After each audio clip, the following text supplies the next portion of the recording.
পারি, আমাদের অন্তরে আমার রাসূল পাকের প্রতি যদি মহব্বত না থাকে, তাহলে আমাদের ইবাদত নাই দুনিয়াতে কাজে আসবে না আখিরাতে কাজে আসবে। কথা বলেন ঠিক কিনা? এই জন্য মা বুঝতে শিখুন, পরিবর্তন করার অনেক হয়েছে, আর না, মরতে হবে এটাই নির্ধারিত সত্য। কখন যে মালাকুল মউত চলে আসবে আমরা কেউ জানি না। জানি কি আসার একটা নির্দিষ্ট টাইম আছে মা, কিন্তু যাওয়ার কোনো নির্দিষ্ট টাইম নাই। কথা বলেন ঠিক কিনা? অনাগ্রত কত না কথা বলি, কত না কথা বলি, মানুষের সামনে কত না কথা বলি, গীবত করি, চুগলখড়ি করি, মানুষের মুখে মুখে তর্ক করি, শ্বশুর শাশুড়ির মুখে মুখে তর্ক করি, এমনকি পিতামাতার মুখে মুখে তর্ক করি, স্বামীকে কষ্ট দেই মুখের দ্বারা, জিহ্বার দ্বারা। তখন তো আমাদের জবান খুব চলে। আর আজকে নবীর নাম শুনে দুরূদ আসে না মুখে?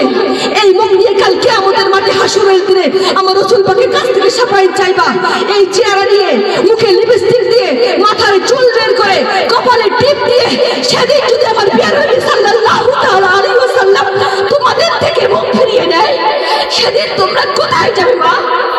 সেদিন তোমরা কোথায় যাবে? কেউ তো আমাদের হয়ে কথা বলবে না, কেউ তো আমাদের জন্য শাফায়াত করবে না, কেউ তো আমাদের জন্য ওকালতি করবে না, কেউ তো আমাদের জন্য দৌড়াদৌড়ি করবে না।